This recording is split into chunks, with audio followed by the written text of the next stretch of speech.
Ask any student what they feel about school and classrooms today, and you might get this. Stressful. Exam. Mixed feelings, love-hate relationship. Not much feeling, like bland. Long hours. Sometimes it's boring, but sometimes it's fun. SPM, hear all the stress where, teachers will be like giving you stuff. A journey I can experience with my friends. With people in it, it's welcoming. Without people in it, it's kind of very cold and distant. School shouldn't be stressful or boring. It should be something to look forward to, a place to build good friendships, and to explore and discover new things about ourselves and the world around us. A place where learning is fun, meaningful, and purposeful. Perhaps it's time to reimagine and ask ourselves, how can we prepare students to thrive in tomorrow's world? Look into the great unknown, building new railways for old trains of thought. We're thinking ahead of it now, and we're getting out the box. So in this heart of mine, I'll choose to be the lead in lighting up our destiny. Because the world is mine, take courage, choose belief. I was meant to take a leap, take the leap.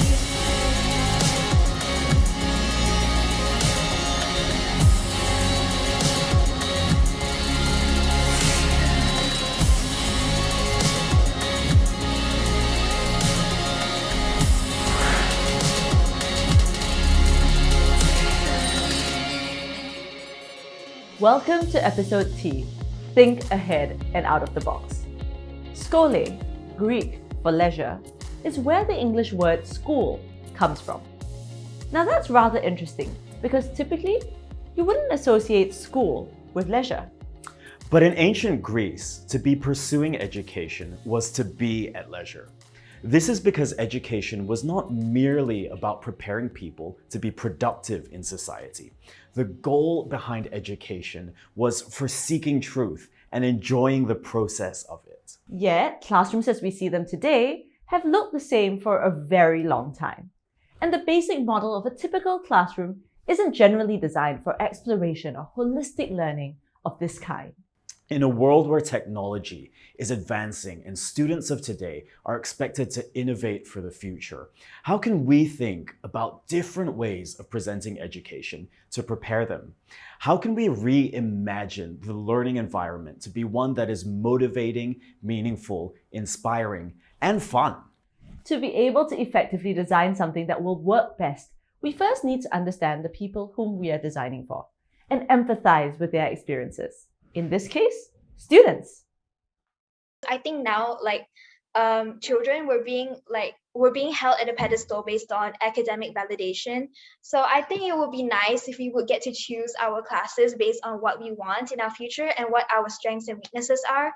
I think we are being held back on a lot of our personal strengths. I think, there are not a lot of classes to help our creativity, and it's all academic, which I don't really like. And I feel like we should have maybe a subject where we just learn general stuff about life, not just a subject, life, like taxes and insurance and debt and banks and credit cards. All teachers, they have their own method or way to teach students, but I really hope that more teachers can be more creative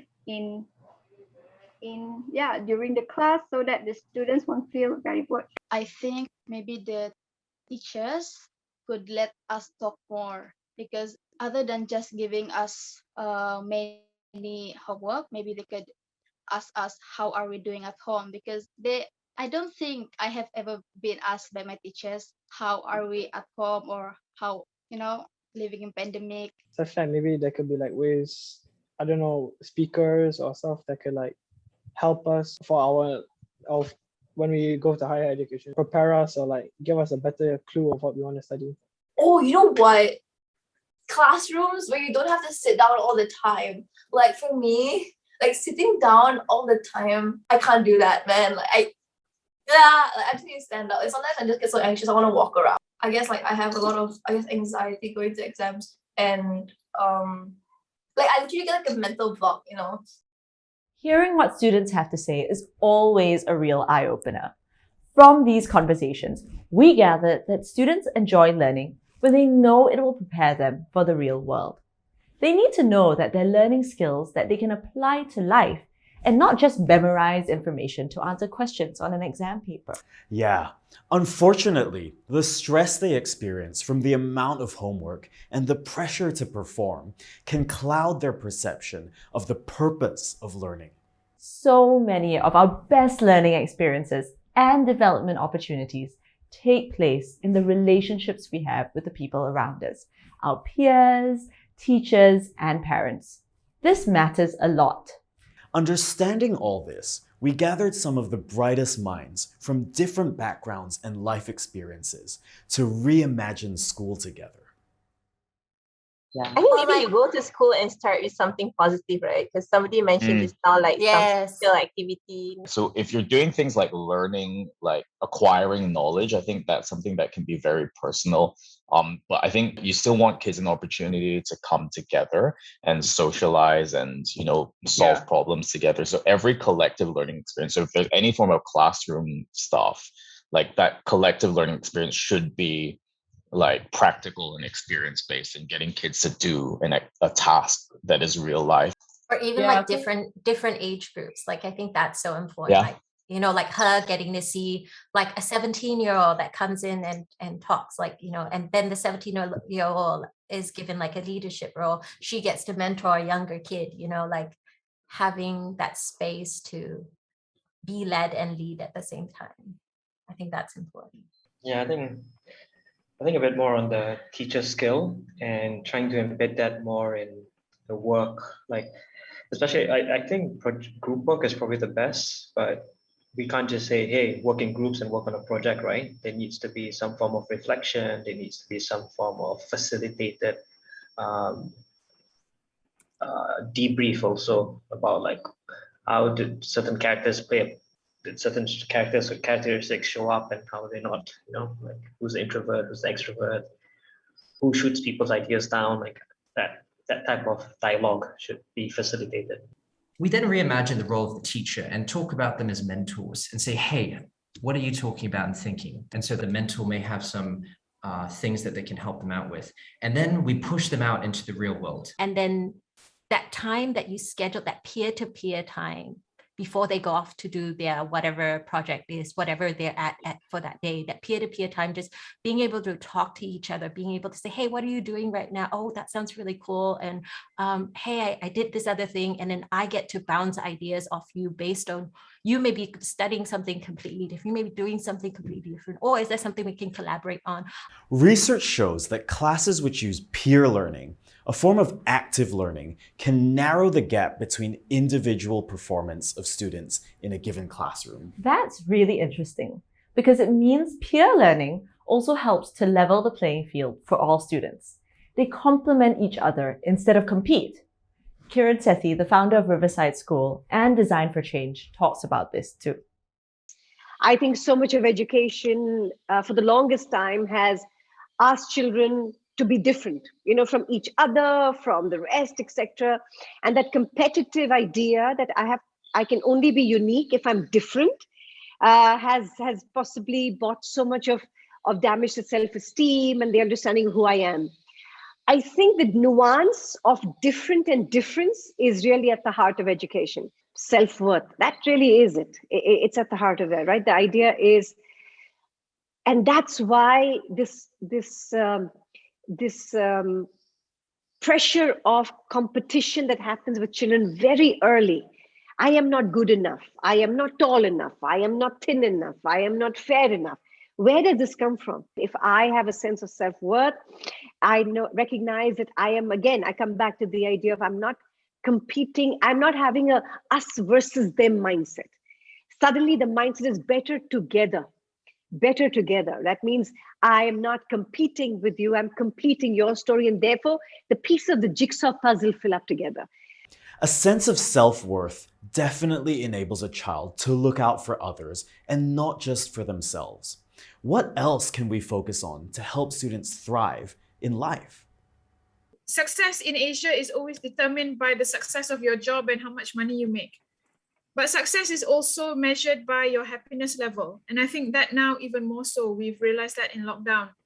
So perhaps we need a new matrix of measuring how we produce kids in order for them to thrive in life, because that's what we want to do. We want to give them the grounding for them to be able to go forth and conquer, so to speak. I guess it is true that if you're happy, you want to do, but also instilling this sense of purpose to, I think in school historically we used to just learn it because of this is what the teacher wants me to do. But when you start instilling a sense of purpose to why you should be learning this and what impact it gives to you. Our idea is around redesigning the ecosystem of the school. So for the teachers, in terms of the performance management level, that they're not to be measured on academic results per se, that the introduction of something new targets on, say, emotional intelligence, et cetera, is introduced. And then within the classroom becomes reimagined. We either have a greater proportion of subjects that teach them that sense of purpose, that are focused on introducing what purpose is. I believe that for the longest time, we got children to do things without understanding why and for whom. So invariably, I have walked into classes and I've basically asked them, what are you doing? And they will say, oh, teacher told me to do this, or, teacher told me to do that. That's your first flag. That's your first flag as a school, as a teacher, to say, if they have no purpose or they have no ownership, if our children don't have ownership to the change, then they're going to keep doing it as an observer. I really like what we came up with there. The need for a sense of purpose is so important for young people. Yeah, I think when students have a sense of purpose, they're able to navigate challenging times a little better, whether that's being kinder to themselves or to others. They have more ownership over their learning experience because they understand why they need to learn something or to go through hardships.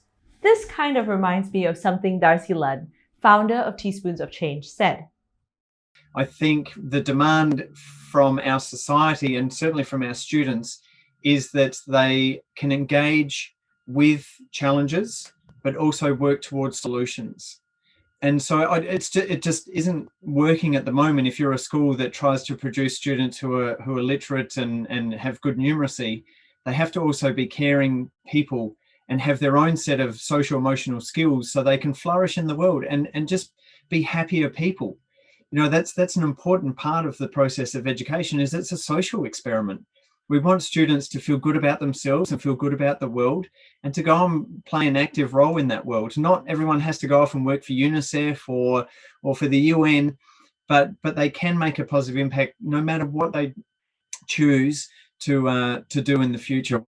I think that calls us to have a different perspective about a student's education experience. Perhaps give them more agency in their learning journey. That's a great idea.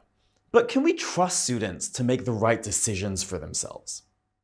I'm just thinking because if, let's say you're going to high school and you're really young, right? You technically don't really know what's out there, what you can do. So I guess there should be some sort of assessment, but like a really fun way of assessing. I like the idea of asking the kids, what are you interested in, and giving them those different opportunities, different touch points to reach them in different ways. So once you are there, you do whatever activity with your friends, and then you get to decide today which part of that portfolio that you have to finish that you want to complete for the day. And also there has to be some way that we quantify what their learning is, right? But in a way that's meaningful to them. So for some people, they are readers and they are thinkers and they are doers. Yep. And so for them, the traditional exam-based test works for them. For some people, it's a project. For some people, it's a presentation, something they built or whatever. Guys, this sounds like uni. It's like uni life, but in high school. So all this while in school, so much of hand-holding, so tight structure, and then suddenly you go to university and like you have to manage your own time. I think that's the part that a lot of our students struggle with. So perhaps if they are inducted to this kind of learning, really the independence over how they decide their time, how are they going to manage these things, I feel like it will be really ideal. That transition will be smoother.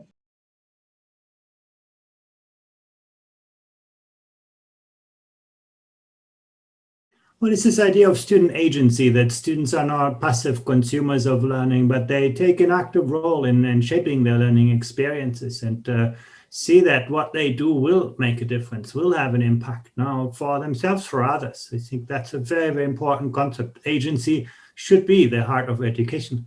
You can look at the most advanced education systems and learn a lot from this. I think what you see there is that teachers are not just teaching in the classroom, but they typically have a fair amount of time to spend outside the classroom, to work with individual students, to work with other teachers on the development of new pedagogies, to work on project-based authentic learning experiences together with colleagues from other fields, to actually observe other teachers' classrooms, to engage in professional learning communities. I think creating that space is not about, attracting magicians into the teaching profession. It's not about, giving them, years and years of university education up front. It's about creating a work environment where not just students learn, but everybody learns, teachers included. And if we make that happen every day, we create a very different mindset among teachers. It's not about, delivering the past, it's about creating the future. And I think many teachers are ready for this. They just often miss that kind of open work environment, that level of professional autonomy, and that level of a collaborative culture that is needed to make that work. The future pushes us to think much harder about what makes us different from the artificial intelligence we've created in our computers. And curiosity, courage, empathy, leadership, those kinds of character qualities will be absolutely central for us to be responsible citizens, to be able to think for ourselves, but also to work with other people, to have that agency, but also that co-agency, to work with people who are different from us. And so I hope that this will help us in the future. So at this point, we've come up with a few ways of possibly addressing the issues which students experience. Creating an enjoyable and collaborative learning environment that emphasizes relationship building and self-worth. Perhaps a curriculum that helps students to find their sense of purpose and learn skills that they feel are relevant to what they can do in the future. Applying an approach to learning that encourages student agency and where teachers are part of creating authentic learning experiences instead of just having their performance evaluated on the outcome of students' grades. Now, how can we use all these ideas and work towards building a completely different learning environment? So if we are thinking about the learning environments, I think that the essence is that we should start with the fundamental question of where does the learning take place? And then my answer is it can take place anywhere. So learning environment is not a classroom which is looking creative, meaning is that it has colorful bean bags or something like that. For me, it should be meaningful and flexible. And I think that, for example, the current education all over the world is not using as much as we could, for example, the natural environments, meaning going outside of the school walls, going to the city, going to the parks, going to the woods, going to the supermarkets, and so on. Because I think that learning we should be using more topics and kind of like real world relevance in our learning, instead of trying to do everything within the school walls and trying to create those environments as creative as possible. So I would say is that learning can take place anywhere, and let's be more flexible about the learning environments. And learning environments, they can be, as you know, they can be physical, they can be digital, they can be social, and so on. So there's so many different kind of learning environments. So my tip would be is that be flexible and try things and accept that not everything works. So the day starts at 7:30, right? If school could start at 10 o'clock, that'd be great. Let's do it. Start at 10. So basically, we planned out, there has to be a longer term semester plan and then detailed schedules later on. And they will then whip open their school app, because every school needs one, where they receive a note from the principal. The whole point is to do away with the traditional, how would I say it, school assembly component. Now, subjects have been reimagined here. We're trying to get them outdoors. We're trying to get them hands-on. And for particular subjects that tend to be traditionally gender stereotyped in the current system, I think carpentry was listed as just for boys or cooking just for girls. We want to break that mold. Maybe if the projects have like real customers or clients, like let's say like companies who come and collaborate with the school, then based on the feedback of the customers or clients, that would be their assessment.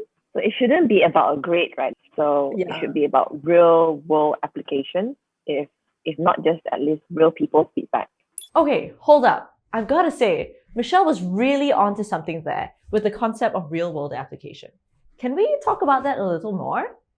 How would that look like in a school curriculum? Actually, Kiran does this really well at her school too. At Riverside School in Ahmedabad, the curriculum revolves around solving real-world issues and literally designing for change. For example, getting grade 3 to grade 5 students to design and build an actual butterfly garden for their community. In the learning that is so transdisciplinary and so purpose-driven, then the children seek out the math teacher, the language teacher for their needs. So there is this great deep dive that is happening. They created a butterfly garden in the municipal park. And the butterfly garden needed area perimeter, okay, because it was an odd shape and they needed to figure out the fencing, etc. They just called up the math teacher and said, Ichaman, we need you here. This is an odd shape for us, because they were grade 3 and 4, so 8 and 9-year-olds. And so they learned area perimeter by virtue of the need that the solution needed. So I guess if we recognize that children are hugely capable and they're telling us again and again, look at me, I can. And we tell them, no, not now. This is not part of your curriculum or your syllabus, and we completely sort of, again, reduce the learning into subjects, So I think that's really what we have to shift. And that's really part of your out of the box idea. There is no box. If the children can do it, why are you stopping it, right? It's that you have to kind of push back again and again. In this context, teachers are more like mentors, really. They are available for students as students determine how they want to proceed in their learning. Absolutely. So a school like this would help us meet our idea of enabling more student agency. Yes, it's so important to give students context to their learning so they get why. And they also need the space to explore different things and pick up different skills. Also, if we're talking about a school of the future, we need to talk about how technology can help with agency as well. Imagine if virtual reality could help you travel back in time and experience a history lesson of your choice at any time you like. And instead of memorizing math formulas, we could download the information directly into our minds.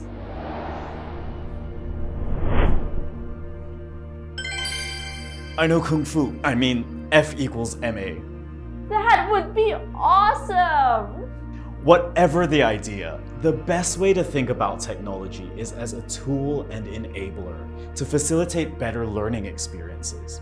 I can imagine that it's possible right now to have a school app on a wearable watch that supports your learning and enables real-time tracking of progress. Ideally, the platform also allows recommendations to be made, and the platform can track you and show you progress. Something like a Spotify algorithm, I suppose, and a Discover Weekly kind of plan. So then when you go into your semester plan, ideally it's done under mentorship of a teacher, and you have the capacity to speak about situations, and this is where you determine your portfolio of choice. So at the end of the semester, ideally, there will be a capstone project in which you have set the goal from the beginning already, where it could be different ways of being assessed. So, I mean, if we're looking at someone who is 15 and above, okay, I suppose that the amount of responsibility we could put on this child is different. Yeah, so you come up with what your goals are, right? But it still needs to be realistic in the sense that if you speak to your mentor and your mentor feels that you could do more, okay. And I think if you start it from young, they start to be responsible for their own choices, and then there's consequences if you do not live up to this freedom that you're given. Then there's consequences to whatever the consequence might be. But it's a learning process that can start from a teen age. They decide like the tone of the day. So okay, today we're going to be mindful of our friends' feelings. So I'm going to be mindful of, so that every week they go into a different tone. Usually like encouraged by their coach. So it's not teacher, right? So it's their coach, and then they try to act out so that the values part don't get lost in the middle of like independent learning and all that. There's still some values that they are working on.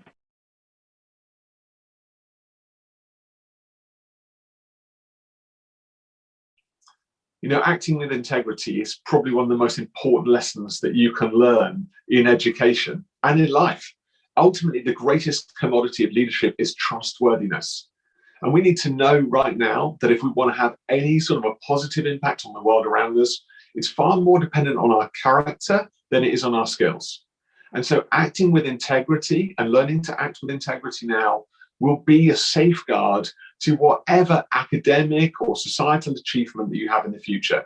Ultimately, people listen to people with integrity. If you want to be someone that people listen to, then work on the heart, work on the character, become a trustworthy person, and act with integrity.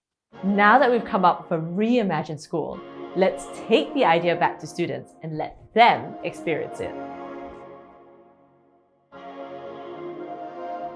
So, welcome to the school. Wow, this is so... I don't have words to describe this. This is very tremendous.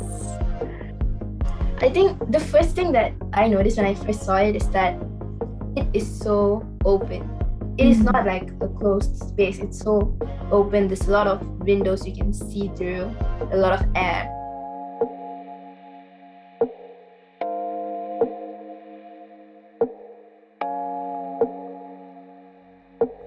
Welcome back. Semester reviews at Rhombus 1 and 2 starting today.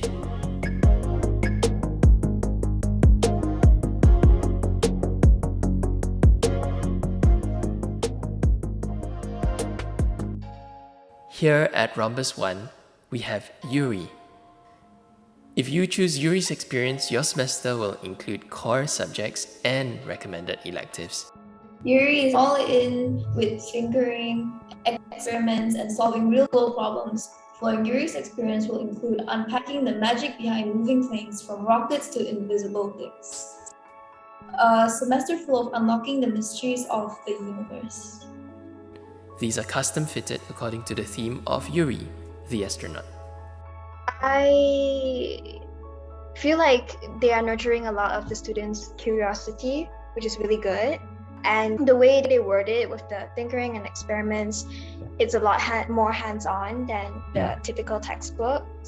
It's like solving a mystery. The astronaut landing challenge. In an effort to land larger and more massive objects on Mars, a variety of parachutes are tested.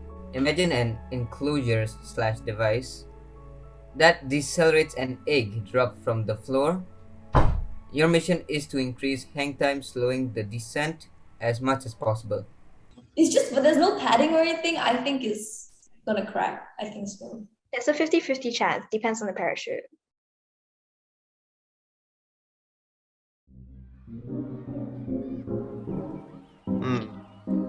Yeah, the egg cracked.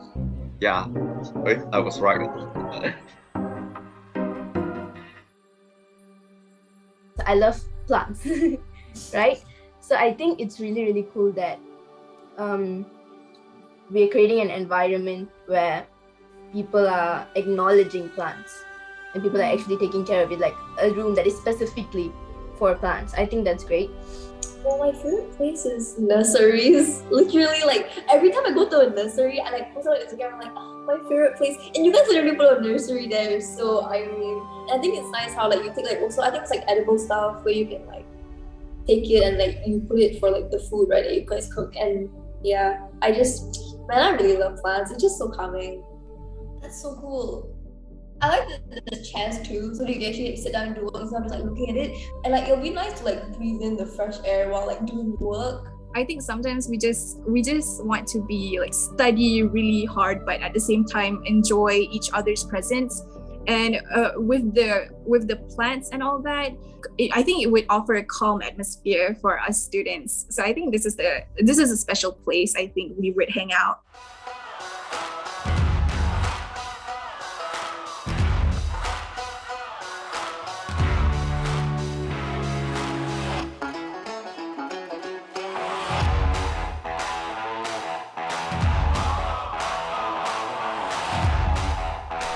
Mass influences acceleration. Does a heavier or lighter car go further? I think the pink. The pink one? Yeah. Why? Because I think the mass is a lot more than the blue one. I think the purple car will go further. It seems quite heavier with the stuff in it.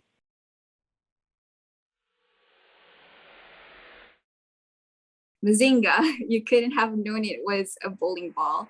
The purple car travels the furthest because it is actually the lightest. Mass influences acceleration. Oh, I see.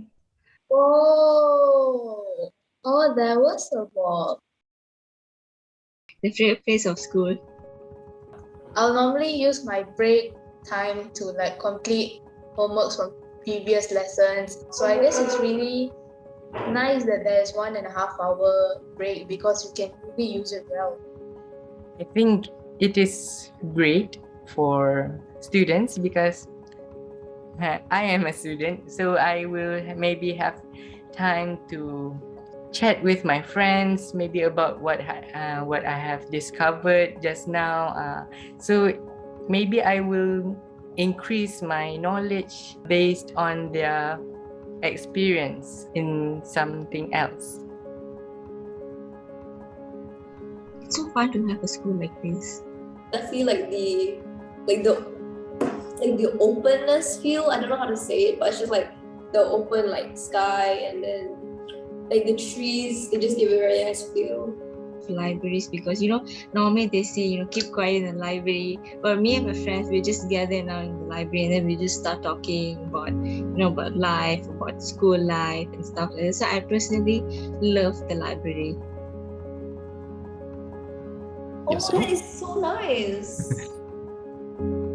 Having like a study cafe in the school is a very nice concept, and I think the coffee part, it solves another problem, which is students actually sleeping in libraries, because most of the schools, if I'm not wrong, the library is like the most comfortable place to be, because there's like air conditioning and it's cool and it's quiet, so it's a good place to get away.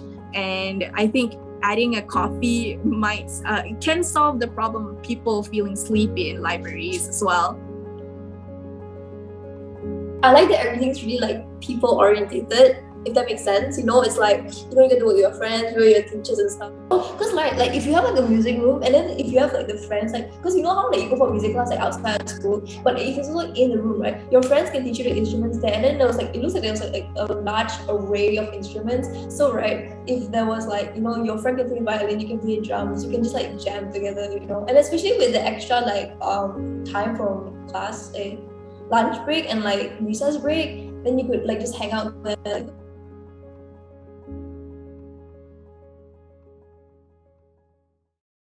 Chevron sounds so fancy. Looks cool. I've never seen stuff like this in a school before, so I'm just like bamboozled right now. To give more agency and enable a sense of purpose and independence, students get to choose their learning experience for each semester. We've seen Yuri, the astronaut, at Rhombus 1, and now we'll check out the next option at Rhombus 2, Lara, the explorer. It's cool. It's like everything is like a museum, like this. Like I would come here like just to like look at it. Like it's so aesthetically pleasing and it's so interesting. With Lara, the unknown is simply an exciting adventure to run into. I feel like people who would be taking this part are people who are passionate about this, so they would really love learning all of those subjects, right?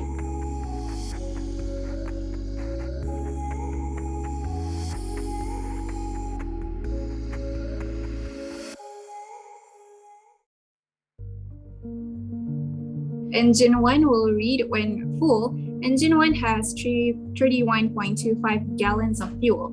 The amount of fuel remaining in Engine 1 is 40% of Engine 2's total volume when full.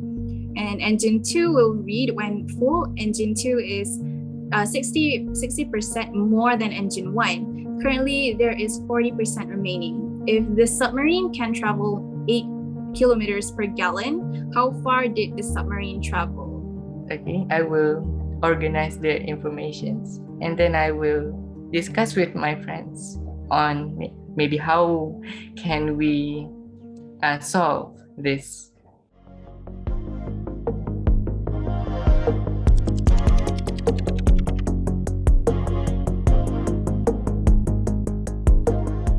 X marks the spot. You begin, get to Y, count your steps, and mark the coordinates. Don't let a rock get between you and a hard place. Wait, oh my gosh, dude, you know what? This is like, when you do like geometry, right? Going forward is not the same as going north. Being familiar with orientation helps you navigate. In what ways do we apply orientation and navigation every day? Sometimes, like if we're going to like a destination that we're not familiar with, we'll probably navigate or like use maps or something. My mom is a real estate agent, and most of the times people, before they buy a house, they will ask if it's facing the north, south, east, or west. As part of the semester plan, a portion of time is dedicated towards a capstone project, which is a large collaborative effort from the students who follow Yuri and Lara's experience.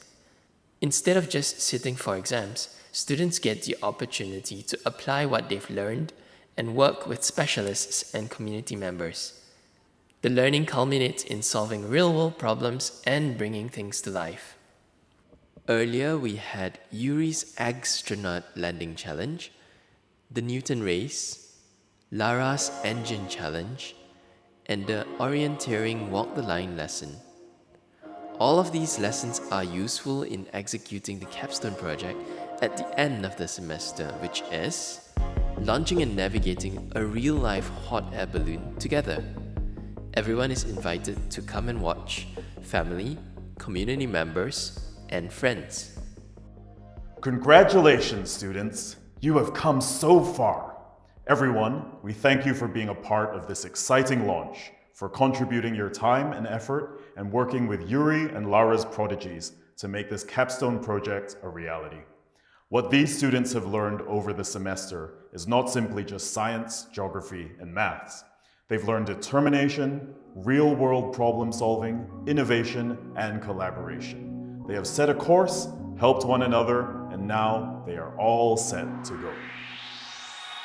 Wow.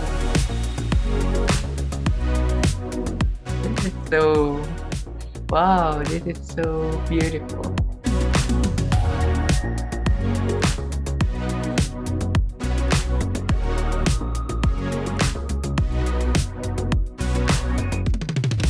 Oh my god, I just feel like it's so nice. It's really amazing, it's so innovative, it's so futuristic even. And well, I'm speechless right now. I'm just so happy I got this opportunity and I get to see this virtual school. I think that was really, really nice because when we have like two different pathways, and then when the concept of like meeting them together at the end, it makes you feel like I've finished like this path, and then meeting people from the other side, it feels like like we ended this journey together, you know. And then the sharing our experiences and like thoughts, it really makes like we've accomplished something together, even though it's in separate ways or like separate paths, like separate concepts. Feels like we're definitely like connecting with each other in the end. I think that it's very different from the typical science stream and art stream. And I noticed that the core subjects are still there, but the extracurricular things are very different, which I really like about it. And the system where you mentioned that you get to pick and choose what subjects you get, it's very cool. In school, we are like, oh, you are my teacher and I am the student. But in this school, like we all are friends, and then we can sit down in the teachers hub, and then we can like talk to each other and then share opinions together. We actually like explore the campus and do many things that makes us like get our body moving. So just by that, it's already like it has already like solved some problems that students are experiencing, which is like boredom, or like usually they get sleepy during class.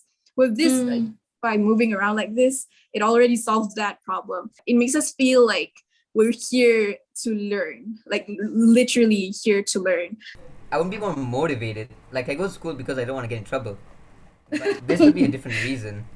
I liked how everything was hands-on and there was no books and such, which is very different and very nice to see. And their method of teaching is really cool.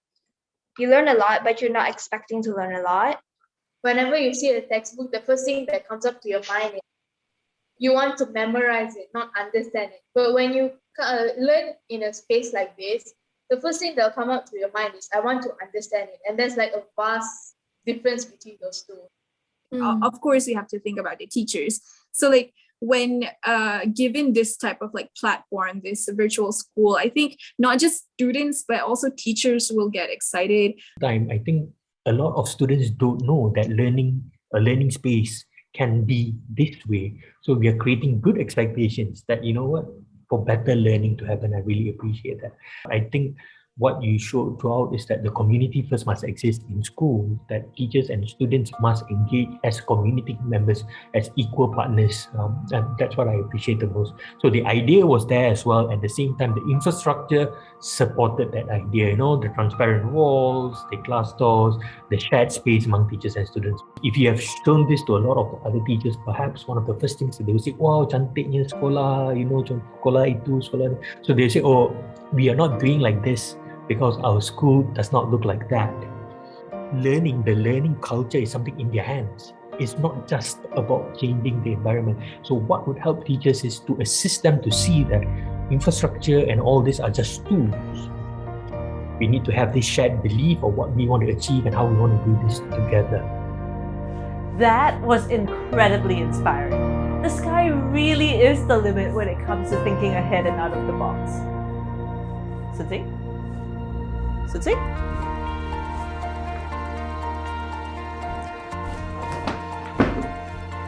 Yeah, what we're doing here is just the beginning.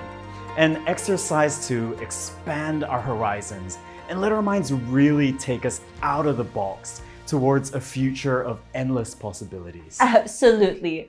All of us have the ability to reimagine what schools should look like. Sometimes we believe that change can only happen through changing our entire space. But the truth is, we don't really need a renovation to transform school. Yeah, in your classroom, home, or any space that you have right now, whether it's in a concrete building in the city or in a small wooden shed on an island, you have the ability to transform your learning experiences. You can start by reimagining that difficult lesson that students simply don't get. Or how might you create a different atmosphere in your current learning environment? Just ask yourself, What simple thing can I do today for tomorrow? While classrooms may look different everywhere, the heart of a school, its mandate is universal. And it begins with you, me, and all of us. It is our hope that throughout this Leaps of Knowledge series, you find pockets of inspiration. Start a conversation with those around you, students, teachers, parents, the community, and take it further together. And remember, while there are so many ways of reimagining schools, all schools of tomorrow can be a school that engages the world and nurtures students who make a difference. A school that sparks joy and invites collaboration. A school that builds good character and values as strong foundations. A school that excels in bringing out the best in everyone, even if it looks different from one child to another. And finally, a school that knows no limits. We look forward to seeing all the marvelous ideas that you'll come up with as you think ahead and out of the box. This has been Leaps of Knowledge, the Heart series. See you next time.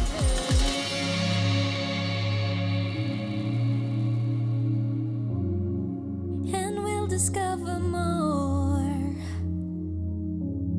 in lighting up our destiny. I was meant to take a lead.